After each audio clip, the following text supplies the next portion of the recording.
Alright boys, welcome back to another video. Knicks Daily here. Today we've got some crazy news. I already know a lot of you guys aren't going to agree with me, so feel free to debate it in the comment section. But let's just start off with the elephant in the room. Let's address it. Mitchell Robinson should not be a long-term option for the Knicks at the center position. He is not expected to return until at least December. It might even go into January, which means that the Knicks are going to have to start Julius Randle at the 5. I mean, in what world is Julius Randle a center? Yes, he's physical, he's a workhorse, he's a bruiser, but that is going to create a lot of mismatches for opposing teams. On offense, it's going to give the Knicks an advantage, but on defense, I just don't know how I feel about that. And then Anunoby is going to play the 4, Bridges is going to play the 3, Devo at the 2, and then Brunson at the 1. Maybe that works. I know Marcus Morris is also expected to play some of the 5 for us. We've got Jericho Sims, we've got Precious Achiuwa. But the fact that we have to start Julius Randle at the 5 shows that we don't have a lot of depth at the 5 position. We don't have enough depth. And that's why I don't get how the Knicks are making a statement saying that they're confident. Let me give it to you guys word for word here. I had to find it in my notes. But okay, New York is confident in the depth and versatility of the roster until Robinson returns.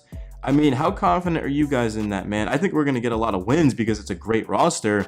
But in terms of the depth at the 5, Jericho Sims and Precious Achiuwa was never enough. That's why the Knicks tried to trade for Walker Kessler. They tried to trade for Nick Richards. And now they're trying to trade for Isaiah Stewart. A report came out from The Athletic that the Knicks have shown interest in trading for Detroit's Isaiah Stewart, and among others. So that's just what we know. There's also other players that the Knicks are trying to trade for. And Stewart, he's averaged 9 points and 8 rebounds over his first 4 seasons. He did play just 46 games last time due to some injuries. I think Stewart would be good for us just until Mitch gets back. Obviously not as a long-term option.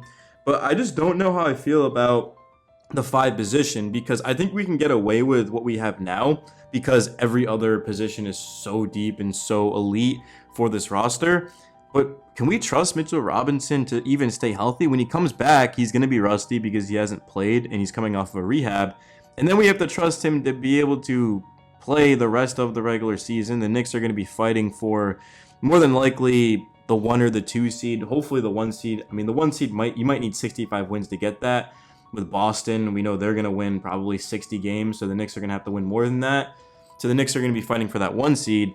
And then come playoff time, anything can happen, right? No matter what seed you get, I feel like anybody in the East can beat anyone. So that's why the Knicks getting the 1 seed's pretty much irrelevant, because I'd rather have the 6 seed and be healthy versus we do get the 1 seed and we're just completely derailed with injuries and we lose in the first round, which could happen. Like, that legitimately could happen. It wouldn't be that crazy. So for the Knicks, we definitely need to make a move, a trade. My issue is that teams are just completely trying to use the Knicks because they know that we're desperate for a center and they're trying to charge us more than their players are worth, right? Walker Kessler, 2 first-round picks. We heard deals about that being talked about. The Jazz said no. I think that's fair. Like, 2 first-round picks probably is not enough for Walker Kessler, especially because the Knicks only have protected first-round picks from teams that probably aren't even going to convey those picks, so I don't really blame them. Maybe they're asking for like Miles McBride in a couple of draft picks. I mean, that's a good chunk of change if we're being honest. I mean, McBride's one of the cheaper deals in the game. And we know the Jazz don't have any interest long-term in Kessler, so you get McBride and then you get some picks. Like, that's pretty good for them. In terms of like Richards as well, right? I feel like teams are just asking a little bit too much out of us, and we don't want to weaken our roster to go get a center, because this isn't our starting center. Like, Mitchell Robinson is our starting center when he's on the court. So essentially, we're going to have to give up a very key piece to our bench, our rotation, and draft picks when we don't have many to begin with because of the Mikal Bridges trade. So that's why the Bridges trade was so big, because we got a guy who's not making that much money considering how good of a player he is. We only had to give up draft picks. We didn't have to give up any player in our rotation, right?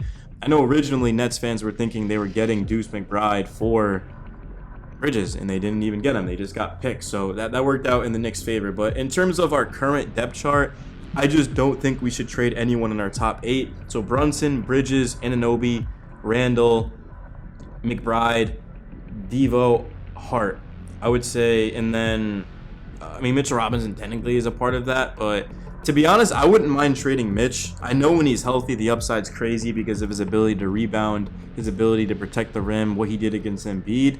But the only thing to me, and again, to me, that's stopping the Knicks from winning this championship upcoming is health. If the Knicks are fully healthy going into the playoffs and they stay healthy, I don't think there's a team in basketball, including the Boston Celtics, that can beat us. Remember, late in the last regular season, the Knicks went into the fourth quarter in Boston up 30 on the Celtics.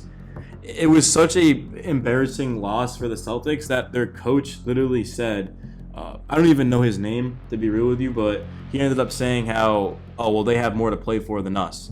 And it's just funny because is that really the truth, or are the Knicks just a better team than you, and you know that? And unfortunately, we didn't get to see it in the Eastern Conference Finals again because of injuries. Mitch was hurt, Randall was hurt, Brunson ended up fracturing his hand, Bogdanovich ended up getting injured. I mean, there were so many injuries I can't even remember and keep track of all of them. But obviously, Josh Hart was not even close to being healthy, not even close to being 80% at that point because all the minutes he was playing and all the hits he was taking. So I'm just looking at the current team, and I like what we have going. I just don't know about the 5 position because Jericho Sims hasn't shown himself as a guy who can consistently play minutes at the 5.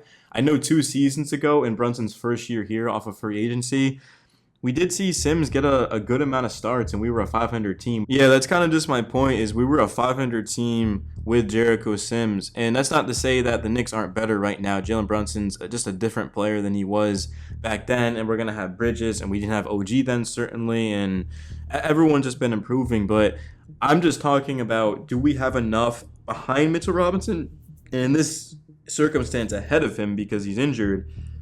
Do we have enough at that position? Because once we go to the playoffs, I mean, you're talking about facing off against Giannis, Joel Embiid, and then if the Knicks make the finals, they're going to be going up against potentially Nikola Jokic. The West has a lot of good centers. The Lakers is like a huge stretch to say they're going to make it with Anthony Davis, but that could potentially be a problem for the Knicks. But I don't know. I've been thinking about this for pretty much the whole summer. I mean, summer's over to this point, but I've been thinking about it for months now about how I just don't trust Mitchell Robinson, and I'd rather get Walker Kessler or just someone that can start for the rest of the year, so that way when Mitch comes back, we can bring him off the bench, and if he gets hurt, it's not really a problem for the team because we were focused without him anyway. So that's just where I'm at. You guys can let me know if you agree or you disagree, but this is just a little bit ridiculous to me that Mitch is going to be back in December or January. I mean, like, it's just frustrating. In terms of Julius Randle, it's pretty much the opposite. Things have been going very well for him, and it's looking like he's actually significantly ahead of schedule. We'll talk about Randall in another video. I'm saving that specifically for my next one so that we can have more topics to talk about and I can make you guys more content. But yeah, let me know down below who you would like to see the Knicks acquire. I think Isaiah Stewart would be the perfect fit because it's not going to cost too much, and it still gives us some sort of leverage as well without Mitch, right? So it's not a guy who is going to cost a ton, but it's someone who can play well and do just enough. At the end of the day, we don't really need a Walker Kessler. He'd be the best option, don't get me wrong. We don't need someone who is a legit option. We just need someone who's serviceable. Somebody that's better than Jericho Sims, but not as good as Walker Kessler. So like Nick Richards, I think would be good, or Isaiah Stewart. Somebody like that, man. Knicks Daily. Peace.